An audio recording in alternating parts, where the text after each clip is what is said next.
And there absolutely should be a bidding war for Alex Caruso. Like, they should be making him ridiculously available, and so many teams in theory could use him. So many teams might be like, oh, well, we can't let our competitor get him, so let's up our offer. We can go to the Central Division, and to me, the head of the trade deadline snake there is the Chicago Bulls, even if they end up massively frustrating me. And the reason why is because they should do something. And yes, the Bulls have been significantly better, including Kobe White has been very good for them. They're currently, as we record this, 21-25. So that is basically the same record as the Houston Rockets, though the Bulls have a -2 net rating and the Rockets have a +2 net rating, which is relevant here. But it starts with the trio of Zach LaVine, DeMar DeRozan, and Alex Caruso. And I can run through the basics of why those three matter. So LaVine, big name recognition, long-term contract. So that means the Bulls are not under an obligation to do it, though there are plenty of other reasons to make that trade. DeRozan, pending unrestricted free agency. So for him, it's the combination of pre-agency. Is there a team that he wants to kind of make his way to where them having his bird rights is more advantageous than the Bulls having his bird rights?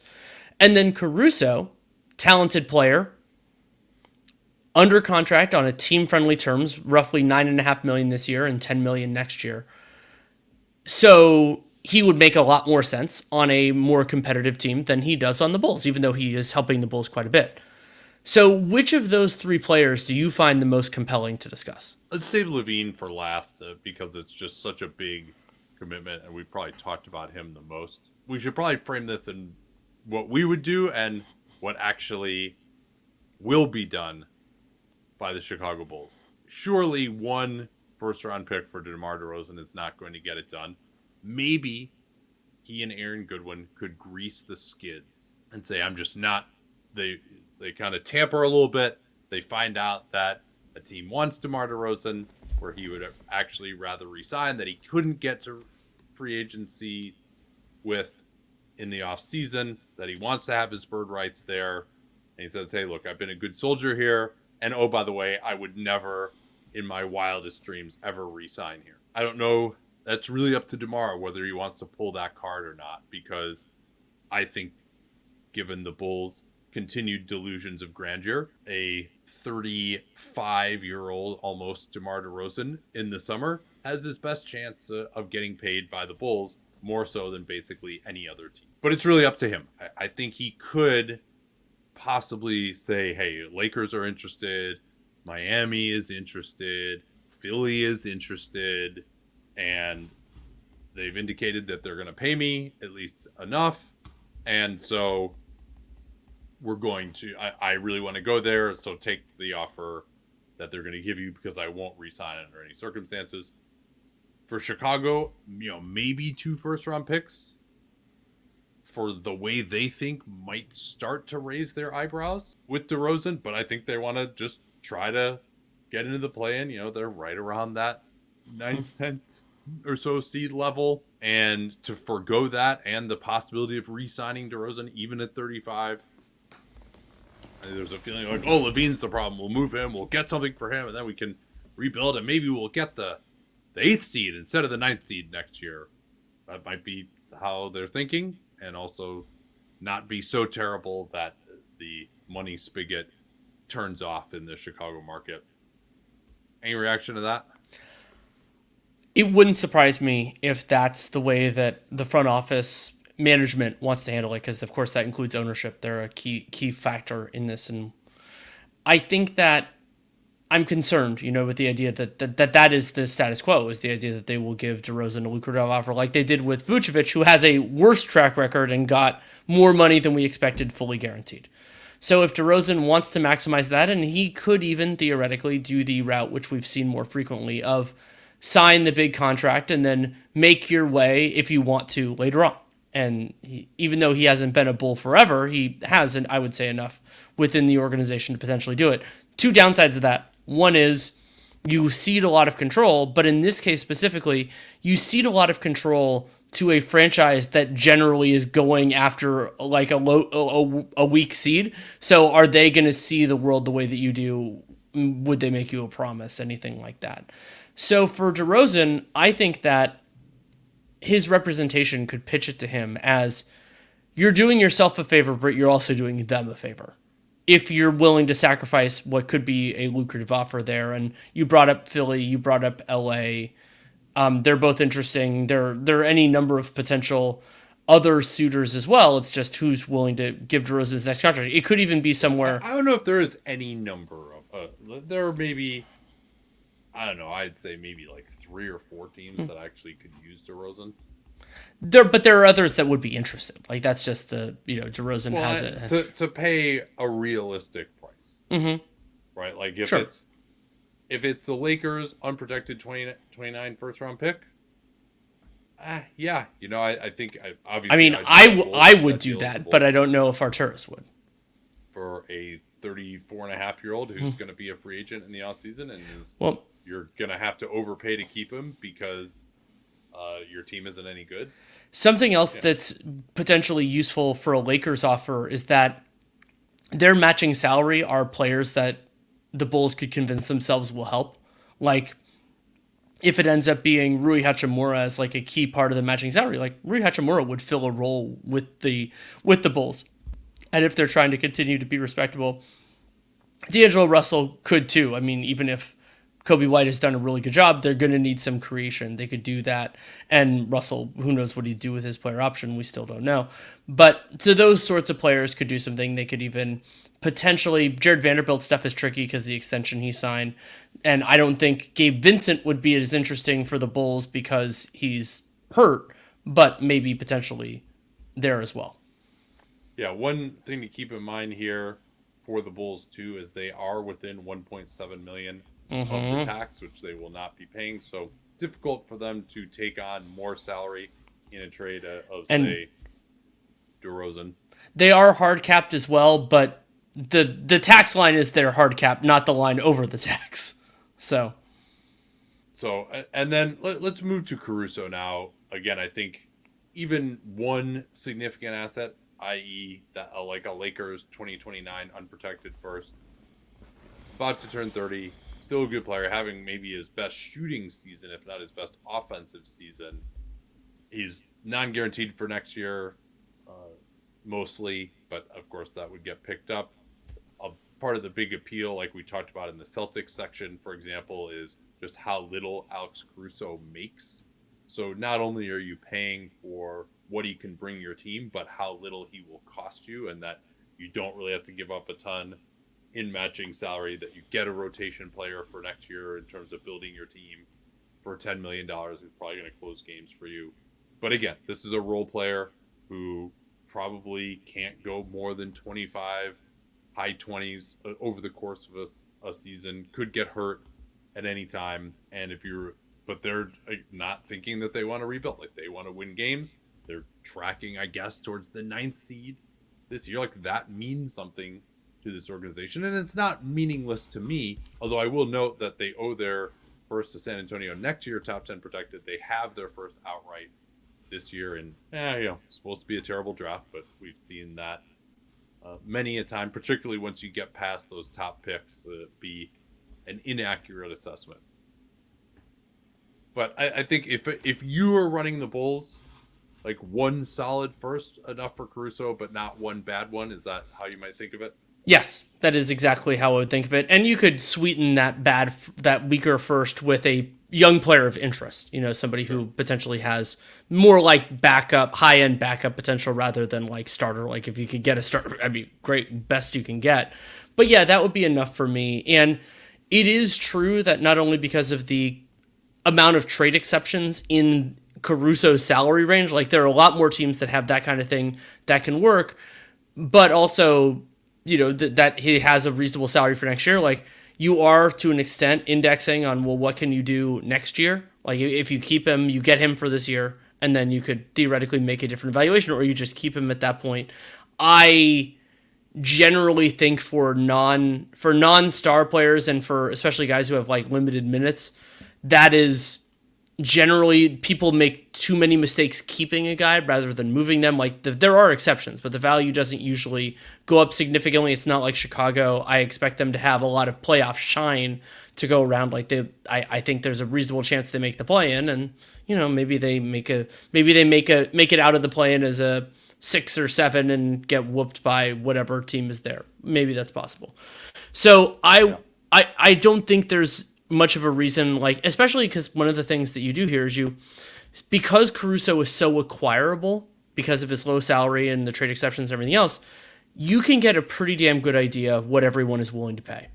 And it's not a circumstance where, oh, it's really hard to move this guy in season. Not many teams can do matching salary. So, like, there are 8 teams that can't make an offer right now that could in the summer. So what that is that means that you're getting a fair calibration of what the market is. And if the market isn't bearing as much as you want, it's probably going to be the same story in July. And getting Alex Caruso for 2 playoffs on that contract, rather than 1 if they move him in the offseason, should increase the value. I mean, there absolutely should be a bidding war for Alex Caruso. Like, they should be making him ridiculously available, and so many teams in theory could use him. So many teams might be like, oh, well, we can't let our competitor get him, so let's up our offer. And hey, maybe the bidding doesn't reach the level where it's like, oh man, what if we go into next year and we're trending towards being the 11th seed next year because we don't have Alex Caruso. Like that, that again matters to this group. They kind of tried the high ceiling rebuild with the Butler trade back in 2017, and they wandered the desert for a long time and then ended up short-circuiting the whole process. A couple lower level guys too before we get to LaVine. Javon Carter's kind of been in and out of the rotation. Someone who I think might be interesting, maybe even to his former employers, the Milwaukee Bucks, for example. And we'll see whether the Bulls would be, I'm sure they would, a second or two might be enough for Carter, who's making $6 million. And then for 2 more years after this one with a player option in the final year. He's 28. I don't think he suddenly forgot how to play with the Bulls. They just feel like Caruso and Dosunmu and the emergence of Kobe White in particular has made him a little bit less useful. Andre Drummond might be the best center on the team, possibly. His contract expires after this year. He got slightly more than the minimum. Don't know if you need to... with him expiring... They have no third center at all. You got to go to Terry Taylor if he's not available. So you have to imagine, the second or 2 poo-poo platter wouldn't be enough to get them to pull the trigger on him. Nikola Vucevic having a really bad season, 33, 2 more years after this one, making $20 million a year, probably untradeable. And then Lonzo Ball, probably headed towards a medical retirement. However, the Bulls are the only team that can claim that, because you get the medical retirement for the team that had him when the issue arose and you know about the issue. So if they trade him, he would not be eligible for a medical retirement with his new team. It's the basketball equivalent of a pre-existing condition. So there is, and that could theoretically open up, Ball is owed $21.4 million for next year. So depending on what happens with everyone else, DeRozan, LaVine, Pat Williams has a restricted free agency, assuming they make him a qualifying offer. So like there's a lot that could change there. And in terms of the Bulls' long-term books, that lends itself to a discussion of Mr. Zach LaVine. Yeah, the market has been described with various negative connotations for Zach LaVine in the reporting. In fact, to the extent where I don't ever recall Woj saying anything as much as that the market is barren. And LaVine, $40 million this year, 43, 46, 49. And this is about to turn 29. So he would be getting $49 million in his age 32 season, and has not been worth that $40 million this year, though there have been injuries, there's been disgruntlement, and he did show the ability to be worth, maybe you would say, that type of contract last year down the end of the season. And he also has some long-term injury concerns as well. The question then becomes, there's talk that maybe Detroit, who we'll probably talk about next year, we can even segue into them through this, that Detroit might be interested. If you could just move off of LaVine for nothing, are you Danny Leroux doing that? Are you Darturish Likarnishevish doing that? I am. Arturis probably is not, because the idea that LaVine, like if let's say it's a neutral value contract, like I think there are people who are more optimistic than I am that LaVine can reach that level again, and he, at his best can of course help the Bulls. But for me, there is not only is there significant downside to the rest of his contract, I think that downside is already present. I mean, the open question about whether Zach LaVine actually helps the Bulls, and he's exactly the type of team that he should be helping, though you can make an argument that with more talent around him, he could potentially, engage in a smaller, rather than being a floor raiser, maybe he engages more defensively with real stakes and all that. But to me, if you can get out of this at neutral value, yes, 100%, yes, do it. Now, looking ahead at this strategy, right, you and I are like, yeah, fire sale for sure. Okay, so you move Zach LaVine for some expiring money. Maybe you get someone from the Pistons. We'll talk about what that deal could look like maybe in the Detroit section. You move DeMar, and you get a first there. Move Caruso, you get a first there. Bulls probably, you don't want to get too many of these all in the 24 draft either at this point. And then you're basically left with your team. If you move Caruso, you got Kobe White, Patrick Williams, and Nikola Vucevic. That's your team. And that's, I think that's terrifying. And you're not going to get out of that hole fast. Like, that's the fundamental problem for the Bulls, is the idea that because even if they theoretically opened up some spending power, the 24 class doesn't really have those guys. I'm not even sure they would go to the Bulls, and then 25, who the hell knows at this point. But my counter to that, if they listen to me, would be, you're in for pain either way. You might as well take pain now. The same thing we say in this situation every single time. You're going to be in pain either way. You might as well do pain that sets up success later on, rather than pain that doesn't. Yeah. And then you run into the moral hazard aspect of just, at least, yeah, you may not be making progress, but at least you're not going backwards either. And hey, Kobe White really developed. He's a starting point guard now. Look at that. And maybe, we'll just keep drafting where we are, and we'll find a diamond in the rough, and we'll find a way to get another extension, and because ownership's expectations aren't that high anyway, whereas you and I are thinking about what is your quickest, easiest path to relevance, and it seems nearly impossible that staying the course with these guys, re-signing DeMar at what it's going to cost to do that, and you still have Vucevic who's killing you, and there's such a low ceiling on this group that you're like, you might as well change up, and at least because remember the rebuild that they made in 2017, they picked up Chris Dunn and Larry Markkinen and LaVine, but they didn't have a bunch of future assets as well from that rebuild, and they didn't really make other moves. They didn't have the talent to make other moves to pick up additional future draft picks. So LaVine, maybe there's a way to just get enough to say, like, you got something, right? It really seems to be that's the biggest thing that would be holding back a possible move. The reporting from James Edwards was that the Bulls wanted Jaden Ivey, Asar Thompson, Jalen Duren, or Cunningham. I think were the four guys that the Bulls wanted one of, and Detroit rightfully is like, no, we're not going to give you any of those guys for Zach LaVine. And I guess we'll probably still say LaVine most likely to be traded for Chicago, or do you think somebody else? I do think it's LaVine. I mean, maybe it's a smaller move just to get them a little breathing room under the tax, but I think it's LaVine. Yeah, because we just haven't heard any smoke about Caruso or DeRozan being available. We know they're trying on LaVine, whereas we don't know that they're trying on the others. Correct. So for Detroit, what do you just generally think of the idea of acquiring LaVine for a team that does have $50 million in cap space, and if they move on from Bojan Bogdanovic, could have $70 million in cap space? Hasn't exactly been lucrative for them to go out into free agency in the past. So, like, is it? And Zach LaVine actually fits a really big need for this team. I despise it for the Pistons. Huh.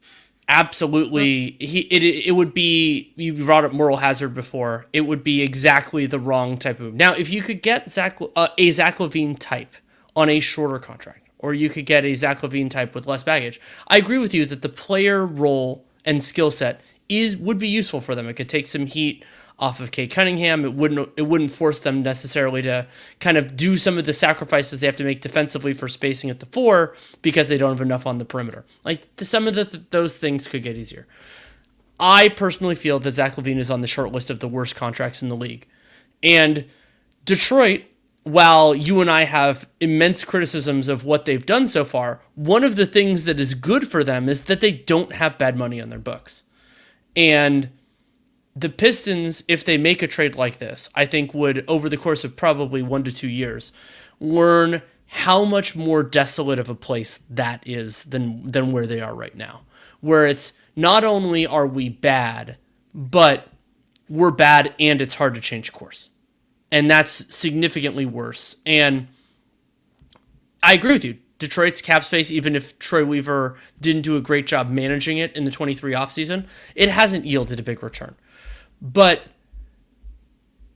if you really want Zach LaVine, like the other funny part about this is like you could just get him in the summer of 24 if you can't get anything else. Like the Bulls will probably be sitting there get rid of him then, and you've gotten so much more time to evaluate and potentially you can compare LaVine to other expenditures that you're considering. Yeah, maybe Jaden Ivey blows up to the point that you just don't want to step on his toes anymore. And I think the other concern for me about LaVine, I say, yeah, what if they could do Boyan and Joe Harris for LaVine? And even then, you know what? You would still have like $30 million in cap space next offseason. But your problem is Kay Cunningham's extension kicks in 25. So 25, 26, 26, 27, you would have Kay Cunningham, maybe not on a max, but probably close to it. That's what your plan needs to account for that, even if he hasn't played to that level yet. But then you also have Zach LaVine as he's declining, as his salary is going up by 8% each year. And that's where you start to run into some of these issues like you're talking about. And even if you're going to get a Duran extension or an Ivy extension, the first year of those extensions would still impact that LaVine contract as well. And so that's where your books start to get a bit of a problem. And yeah, he would make you look better right now. I mean, maybe there's even a way that if you can trade mostly expiring money for LaVine, or you can get off of, I mean, we shouldn't say get off of Boyan, but, or maybe you want to move Isaiah Stewart, who's like more of a backup. The Bulls might be interested in him and still make another free agent signing this offseason. You can get into play in contention with this group next year if Duran and Ivy and Cunningham all take a step forward. The other thing, too, is like LaVine can shoot, but he sucks on defense, and he's not really someone who is going to put his teammates in position to succeed other than just by his gravity, but he doesn't want to take a bunch of threes either. With all that being the case, yeah, I wouldn't want to go that direction, and that's even before talking about what it might in theory take to acquire him. Particularly because it seems like the Bulls are acting like they're negotiating from at least a partial position of strength, and that strength might be just that they're willing to hold on to him, which is ludicrous for me, but it may end up saving the Pistons and a few other teams because they can avoid this contract. And the Pistons are, we brought up the idea of like paying either way for the Bulls, and like I think there's some of that for the Pistons as well, where they need a significant infusion of talent to improve, to get from where they are to relevance. Do you think that's true?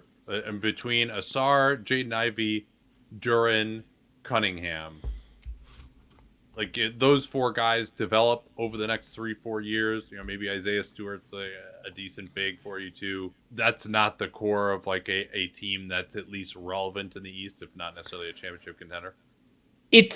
I would say it's possible, but far from certain.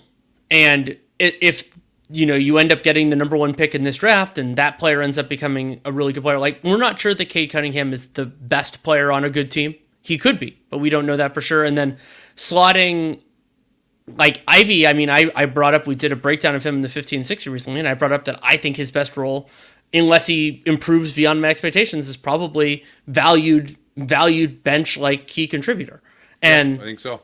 And then Duren, I like Duren. I think he could fit in, and Isaiah Stewart can be a part of a successful team as well. But like the Pistons, they don't really have an offensive identity right now. They don't really have a defensive identity right now. And you would think that if any of their current players were delivering at the level, like you can even think about, it's unfair to compare anybody to young Luka, but like the idea that, or even like what Tyrese Halliburton was doing for the Kings, which they didn't fully appreciate at the time, like where it's like, okay, we're getting somewhere with this.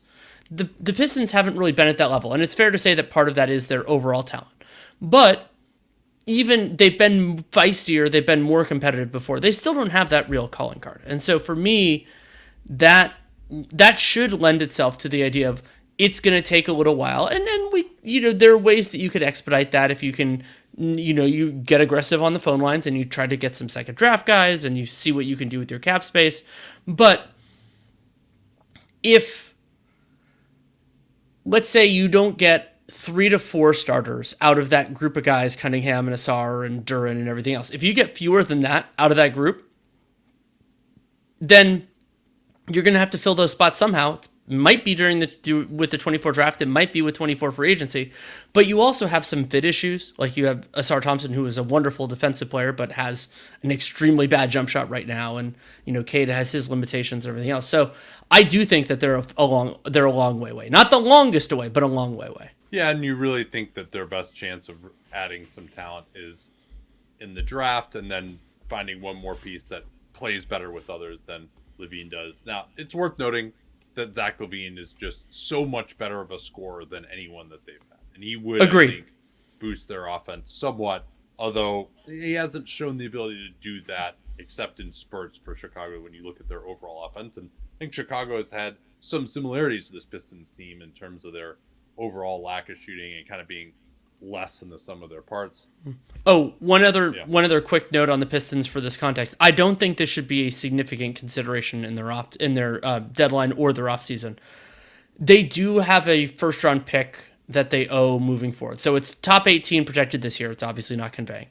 But then it's 13 protected in 25, 11 in 26, and then top 9 in 27. So becoming a bad play-in team, like what we've talked about with the Bulls, that means you lose a first-round pick. And if that doesn't convey in a couple of years, then you give up a single second. The conversion there might have to be a good play-in team, though. I guess. Yeah, I guess. But actually, I was thinking of something. This is, again, I'm not advocating acquiring LaVine. But if you needed a way for the Bulls to win the press conference and for it probably not to hurt you, maybe you can trade another first-round pick that's 2 years after that one that you owe to the Knicks, but it might just expire, right? Like maybe that one expires in like 28 or something, so that you essentially protect yourself. Like if we still suck, then it's never going to convey. But if the move works and we're actually good, then the pick to the Knicks will convey, and then the Chicago pick would be eligible to convey 2 years after that one. So you're kind of like, yeah, all right, we gave up a first, but hey, if this move doesn't work, fine, like it'll never come back. I don't think they should have to do that, but if they have to, it's a good framework.